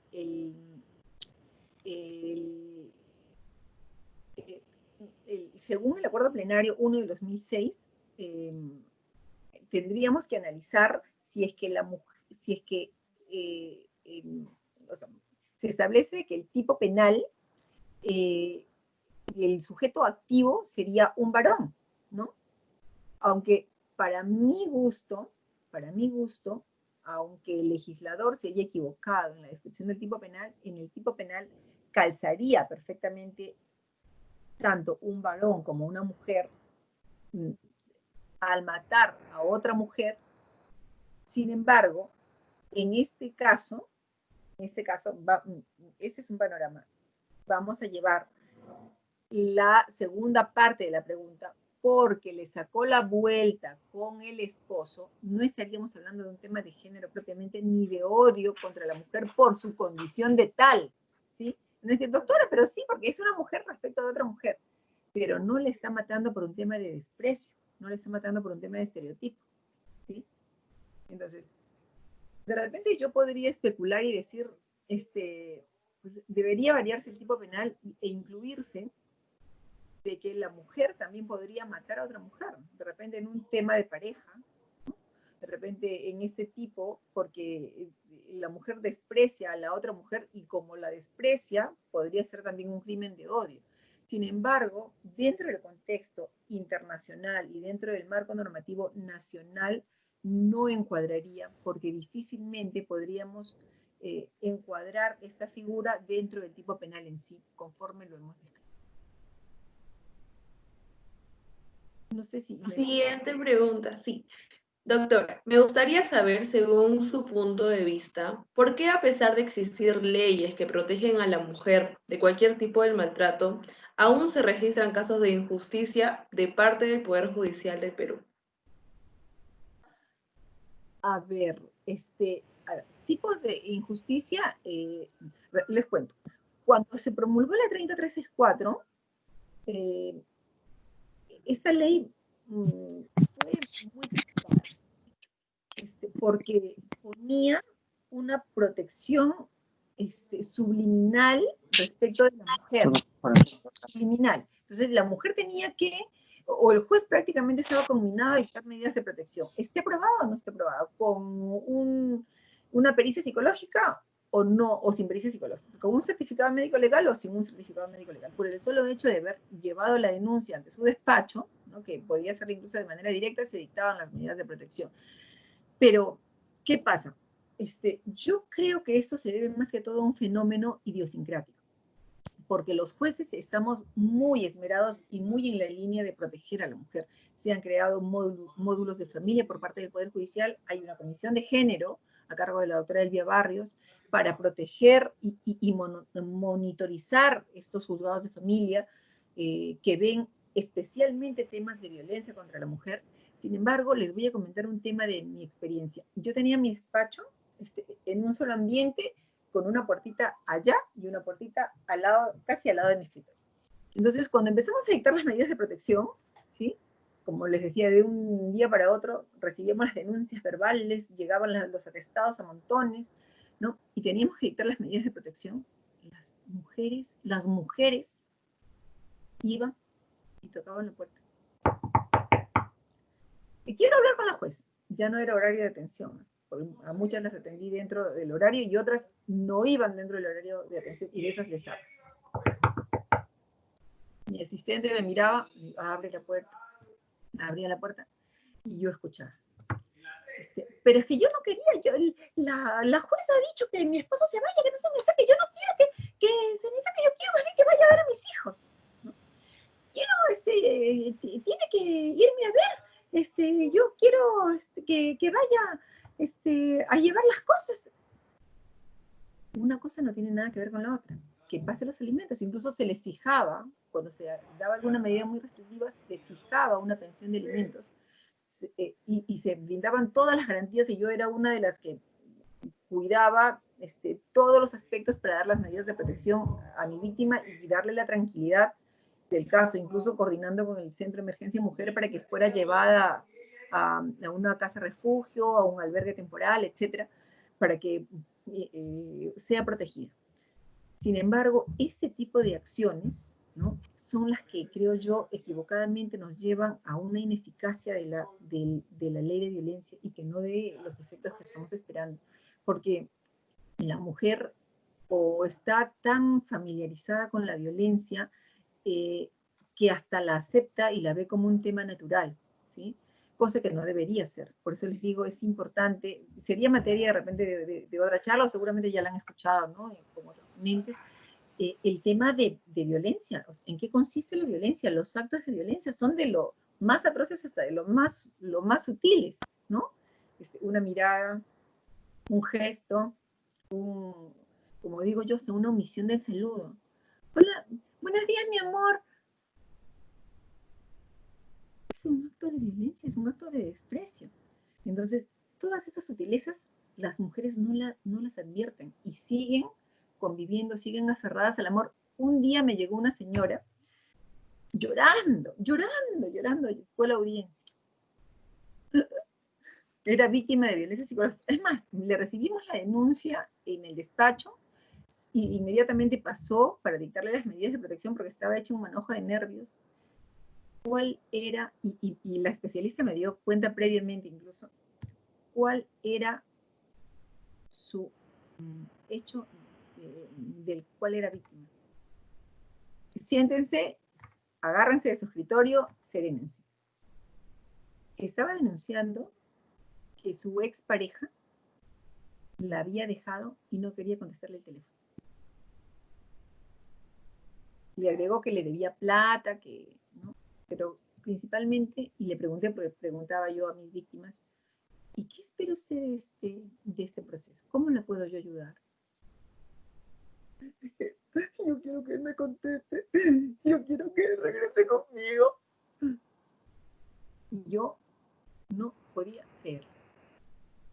tuve que hacer de consejera, de terapista, de explicarle que debía de quererse, de que si es que ella no la quería, tenía que olvidarse de él, que superarlo, que perdonarlo, que bueno, para recuperar su dinero, de repente podía hacer un proceso de obligación de dar suma de dinero, o podíamos incluirlo como violencia patrimonial, ¿no? Pero realmente escuchándola, o sea, su denuncia era solamente psicológica, y yo no tenía certeza alguna de que él le debiera dinero. Me parecía una excusa para hacerlo volver y para que como se le hiciera un poquito más de caso.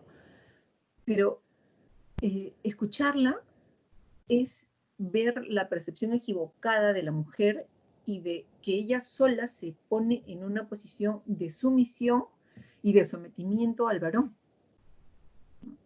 Entonces, mientras que no tomemos conciencia, nosotros, y no veamos con claridad cuál es nuestro rol de mujer en la sociedad, cómo debe ser nuestro comportamiento maduro, respetuoso, de amor propio, difícilmente, y de hacernos respetar, difícilmente vamos a lograr que esta ley, que así le ponga cadena perpetua a cualquier, incluso a los delitos de lesiones leves, no va a tener el éxito que nosotros esperamos.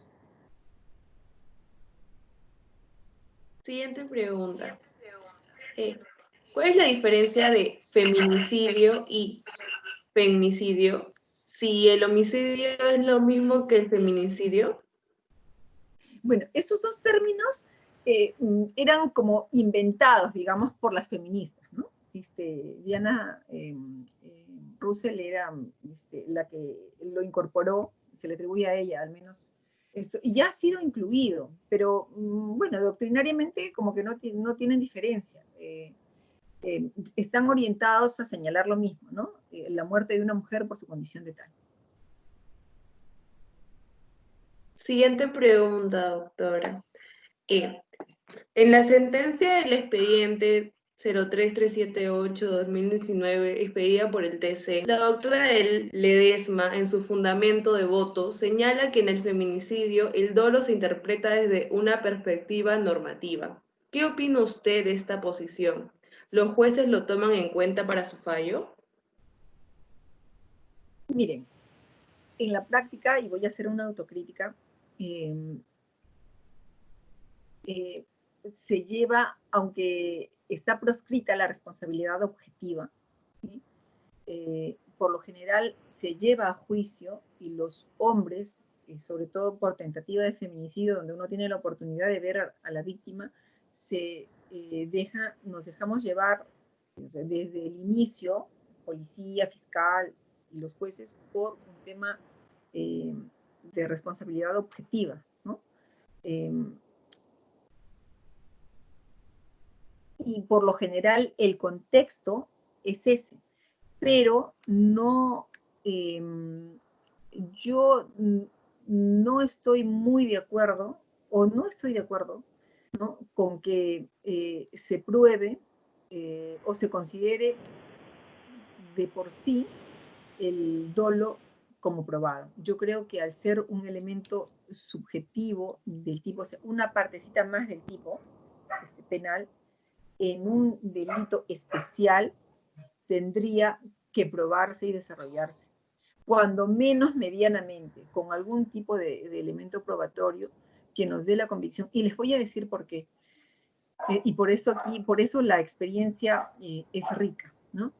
Un caso de una señora que después de Año Nuevo fue a ver a su expareja llevando a su hijita, ¿sí?, una niña de 6 años. El hombre estaba procesado, estaba en el penal, y va y dice, no, por lo general, a veces las víctimas se conmueven, lloran, ¿no? Y dice, sí, yo fui, y empiezan a interrogarlo, ¿no?, tanto el fiscal como la abogada de la defensa, y cuando empieza a narrar la señora, ¿no?, yo en esos casos uno es muy sensible y trata de ser lo más agudo posible, como creo yo que debe ser todo juez, ¿no? Porque lo que esperamos es administración de justicia, no ponernos de lado, no por ser mujer, yo tengo que, no podría mantener yo un apego y una empatía equivocada con todas las mujeres que van a mi despacho llevando una denuncia, ¿no? Menos en el ámbito penal, porque estoy jugando con la libertad y la responsabilidad y toda la vida de una persona, por más repudiable que nos parezca el hecho, ¿no? Yo 100% corazón con las mujeres, ¿no? Pero la experiencia nos dice muchas cosas contrarias, ¿no? Y les voy a comentar rápidamente esto y un caso más que, sobre la inmediación. Y la señora en su relato empieza a decir de que el señor estaba con un cuchillo, la quiso matar y que ella quería que se quede en la cárcel de por vida porque además el hecho fue presenciado por su niña de 6 años y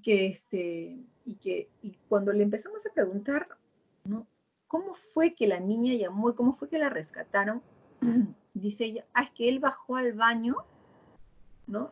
Y luego regresó y yo le dije a mi hijita que cogiera el teléfono, ¿no? Y que fuera abajo a llamar.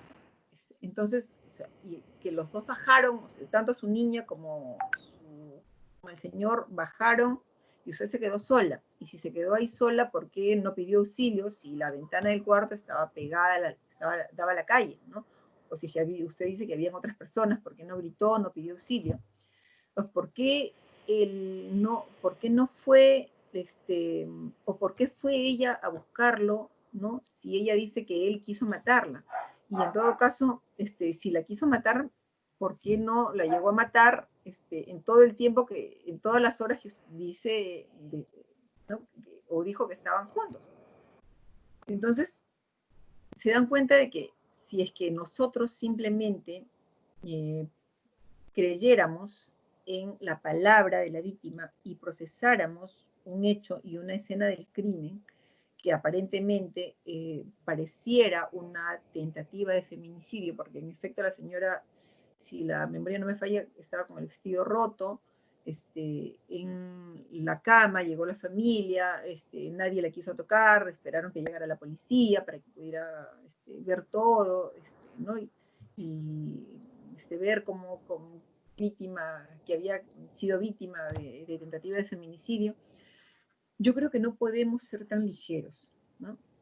Y más contrastado con los otros casos que les decía, de que las víctimas llegan y se retractan, varones que han sido supuestamente, o que son hermanos de las víctimas, o familiares cercanos de la víctima, donde, que también fueron víctimas de tentativa de homicidio, que se retracten, ¿no? Y que te expliquen un panorama que de repente cuando tú leíste en el atestado te parece alarmante porque te imaginas pues un caso tremendo, y cuando los tienes en juicio y les preguntas y escuchas cómo narran las cosas y ves el resto de medios probatorios, te das cuenta de que no encuadran todos los elementos del tipo. Yo no me arriesgaría tanto a dar por sentado el elemento subjetivo, ¿no? Por eso hablábamos de las teorías, ¿no? Tanto de la psicológica como la normativa, y yo me inclinaría por la segunda, ¿no? Que es, nos habla de medios probatorios más objetivos. Gracias, doctora. A ver, siguiente pregunta. Sabemos que por la coyuntura que estamos pasando, los casos de feminicidio han aumentado notoriamente. ¿Cuál es su opinión al respecto de esa problemática? Bueno, que tenemos que empoderarnos. Les comento, yo dicto conferencias sobre violencia familiar desde el año 93. No, me rectifico, desde el año 2003. Miren, ya son 2003, 2013, 10 años, varios años. ¿Sí? Y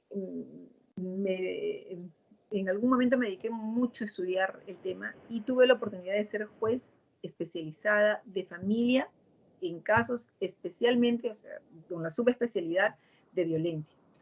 Y la experiencia te enseña a que, o sería mi opinión en todo caso, un poquito reflexiva a estas alturas y a razón de la pregunta, yo creo que es mejor, yo sé que voy en contra de toda la doctrina y me someto de repente a una discusión con algún doctrinario o con algún estudioso que tenga una posición contraria a la mía, pero yo creo que más que un tema de conflicto de género, sin desconocer el desequilibrio y la desigualdad que hay, que es innegable, la salida no está tanto en la punición, porque esto arrastra e involucra una serie de aspectos como el tema de la patria potestad, la familia, el derecho a mantener un clima libre de violencia y que los hijitos crezcan con una madre ausente, se tornen en niños descuidados, que van a ser infractores a la ley penal, etcétera, que van a violentar a otra mujer porque de repente vieron que el padre maltrataba a su mamá,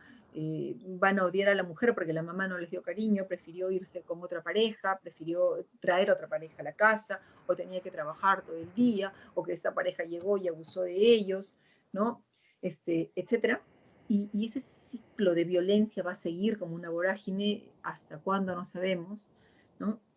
Yo diría de que deberíamos curarnos en sano, ¿no?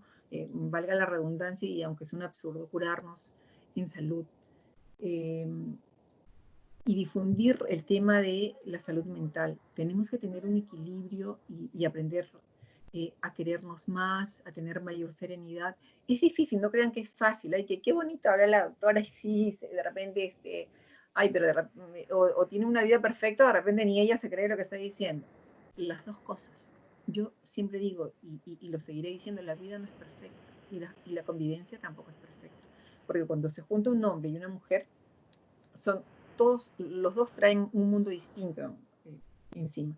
Desde el trato, desde la sutileza, desde un por favor, gracias, usar las palabras mágicas, dejar el cepillito bien lavadito en su sitio, sin una gota que chorree, dejar la crema dental tapadita, dejar el vasito en su sitio bien lavadito, dejar las mediecitas sucias en el tacho de ropa sucia, ¿no? Mientras que el otro de repente deja la ropita interior por acá, en la sala, en la cocina, deja el plato sucio, jamás lo lava, jamás recoge la mesa, está esperando que le rindan pleitesía, etc. Somos mundos diferentes, ¿sí? Entonces siempre van a haber pequeños roces y pequeños acomodamientos. Entonces, mientras que no tengamos un equilibrio y una sensación de respeto por nosotros mismos, y apenas sintamos de que el enamorado nos dice, ay, Juanita, ay, Samantita, mi amor, pero esa falda no es apropiada para la reunión de mis tíos, ¿no? Ay, que para ir al cine, para ir a la universidad te vas a poner eso, oye, para escuchar a tu al doctor Goicoechea te vas a poner esa blusa escotada, ¿no? Al primer signo de alarma, que ya ahora no es una novedad, porque ahora ya lo dicen hasta los medios de comunicación y el Ministerio de la Mujer está presupuestando estos spots, ¿no? Cortemos por lo sano, conversemos con la pareja, ¿sí? Tuve un tío que ya falleció, que en paz descanse, esposo de una tía, hermana de mi mamá, era marinero, y yo era muy niña. Y lo quería mucho mi tío porque cada vez que llegaba de viaje traía botella gaseosa enlatada, que era una novedad, ¿no? En mi chiquititud no había esas cosas, traía cosas lindas del extranjero, ¿no? Y yo lo quería, pero recuerdo que mi tía no podía salir a la esquina, mi tía no podía maquillarse, mi tía de vez en cuando aparecía con el ojo morado, con la pierna verde, y era porque mi tío le pegaba. Y le daba de alma y no la dejaba salir y la celaba horrible. Entonces yo dije, yo no quiero un enamorado así, y menos un esposo así. Entonces, si es que hemos visto eso, tenemos que romper ese patrón, tenemos que romper ese círculo de violencia. No podemos seguir, si ya sabemos que mi papá, mi padrastro, mi tío, mi primo, mi cuñado es un pegalón, un golpeador, un maltratador, yo no puedo seguir el mismo patrón, o quiero terminar siendo víctima de feminicidio, ni conseguir una enamorada así, ¿no? Ya. Doctora, siguiente pregunta. De acuerdo al Acuerdo Plenario 1 del año 2016, determina que solo el varón puede ser sujeto activo en el delito de feminicidio. Y la doctora Ledesma señala que determinar que solo el varón puede ser sujeto activo es atribuirle el delito por su condición de tal. A ello, añade que también puede ser una mujer el sujeto activo. ¿Qué opina usted de ello? Mira, por eso yo les aclaro y les doy de las dos posiciones, ¿no? Yo, y lo hemos conversado con José Julio, pienso que siempre se debe respetar el debido proceso. Y en penal aprendí, mis inicios están en el Ministerio Público, aprendí el irrestricto derecho, el irrestricto respeto al derecho, al principio de legalidad. Entonces, el principio de legalidad quiere decir de que en materia penal tú no puedes procesar a alguien y solamente puedes procesarlo de acuerdo a lo que dice el tipo penal. Entonces, si es que el tipo penal dice el que, acaban de haber grandes conflictos, porque mientras que el acuerdo plenario dice que solamente es el hombre, porque el legislador se equivocó, y ese gran problema hemos tenido con la 30364, ¿no? Pero es que el legislador quiso decir, sí, pero yo soy la juez, yo no soy el legislador, y a mí si me dan un marco normativo, mi obligación es administrar justicia de manera predecible, para mí justiciable. Yo no le puedo sacar un as bajo la manga y clavarle el cuchillo, cortarle la cabeza, en sentido figurado, cuando la ley no lo dice, ¿no? Entonces, si es que el legislador quiere que solamente se procese a los varones, ¿sí?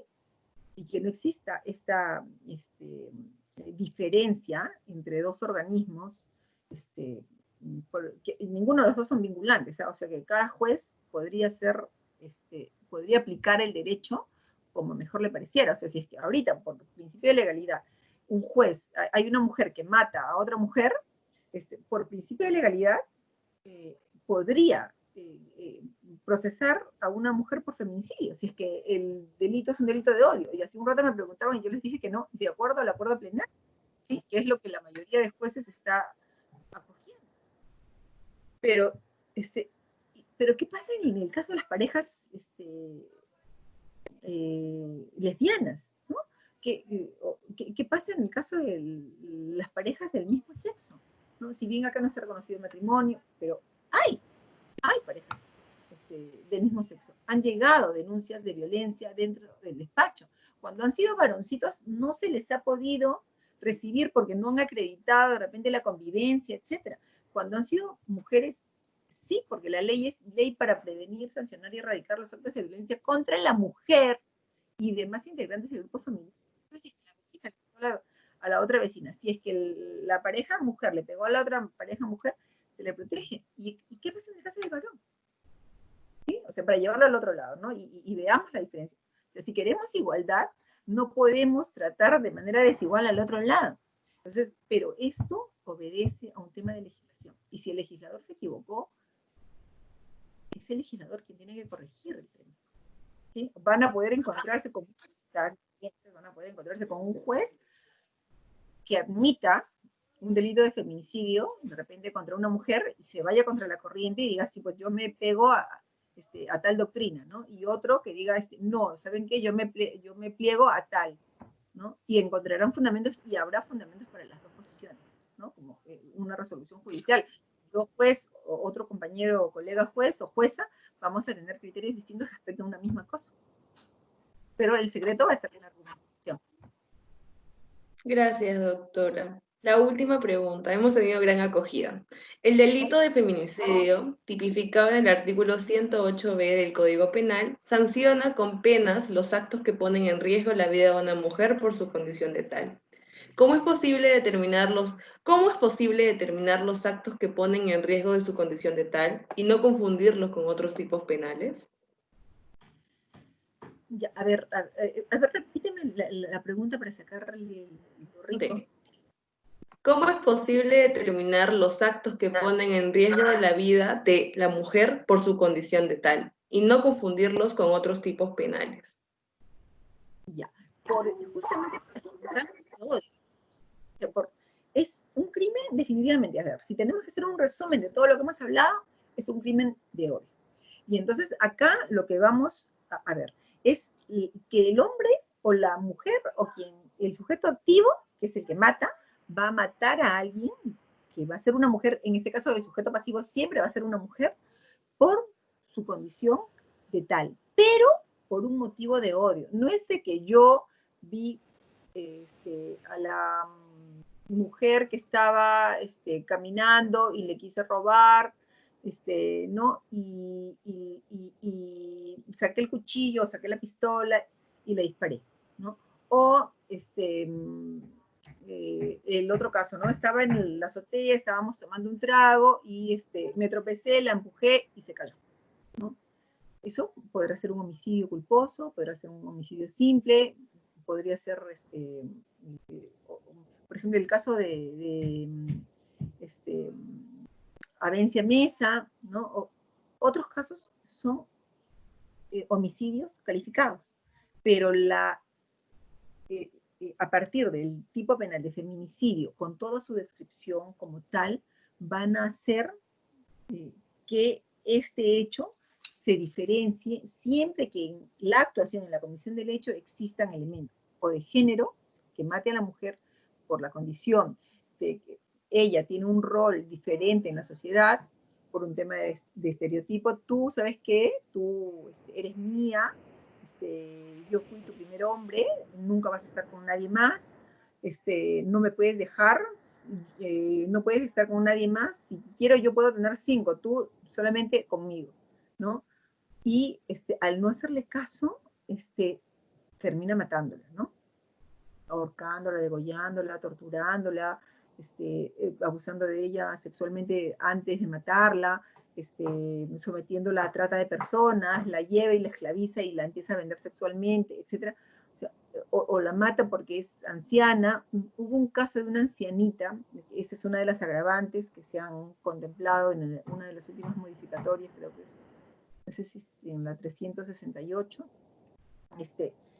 o la 38, la 3819, que, que agregan las agravantes de la condición de niña pequeña o adulta mayor, ¿no?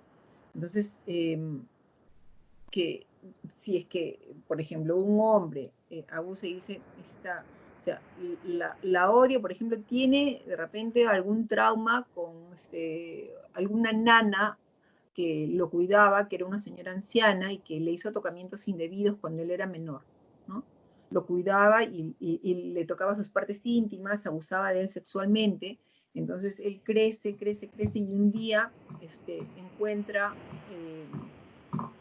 a una ancianita y le empieza a observar que vive sola, o de repente se encuentra con esta nana, ¿no? De años y descubre que también de tal hora a tal hora está sola. Entonces él la desprecia, la odia, y además ha crecido con un odio hacia las mujeres. Además piensa de que las mujeres no valen, ¿no? De que sirven y solamente para cuidar niños y encima lo hacen mal porque abusaron de él sexualmente, etc. Y dentro de ese contexto de odio, de desprecio hacia la mujer, ¿no? Y agregándole un elemento más de estereotipo, que, a ver,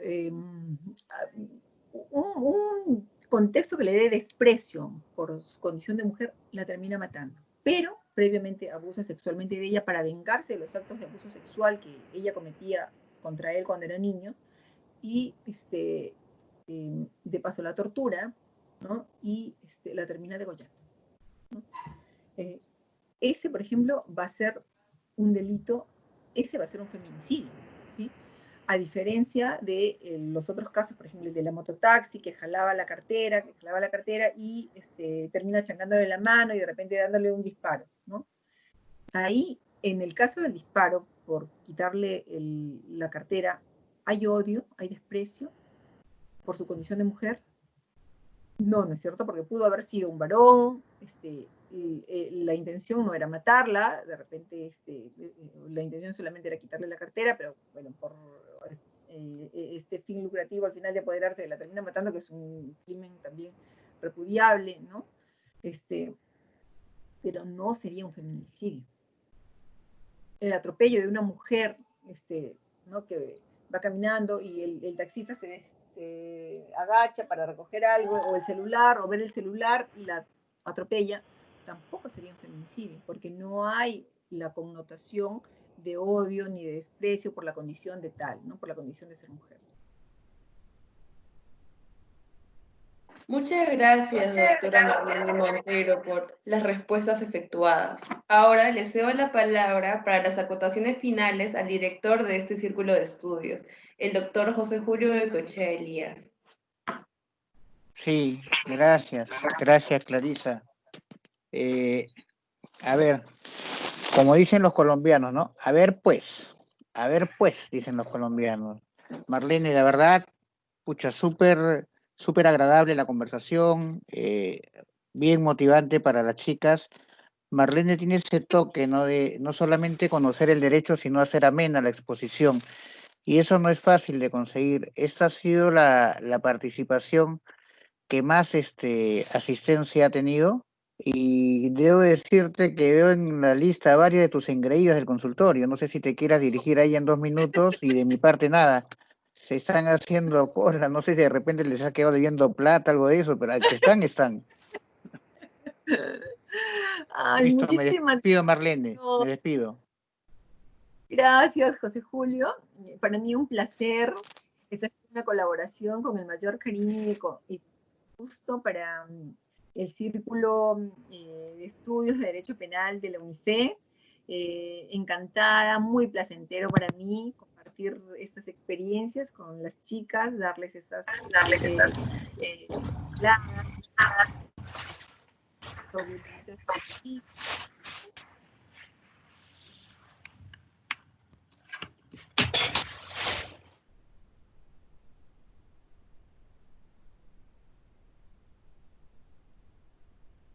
Doctora, disculpe, su audio se encuentra apagado.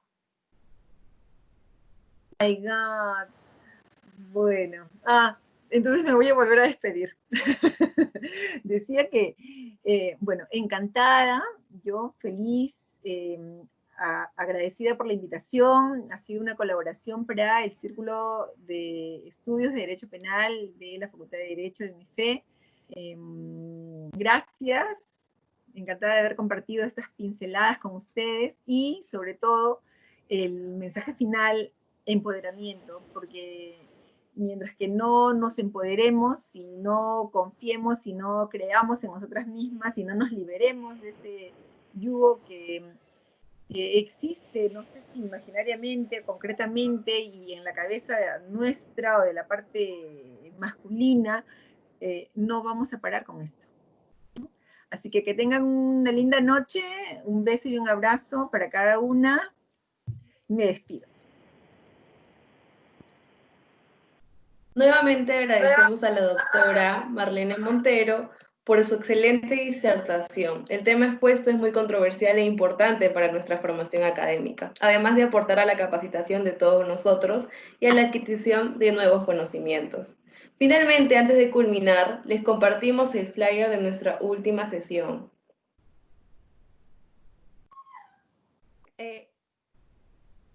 Tendremos como invitado al doctor César William Bravo Yaque con el tema Nuevo Código Procesal Penal, finalidad y utilidad en la nueva administración de justicia. Se encuentran cordialmente invitados. Así también damos muchas gracias a todos por su atención de hoy. Damos por finalizada la sesión de hoy. Buenas noches con todos.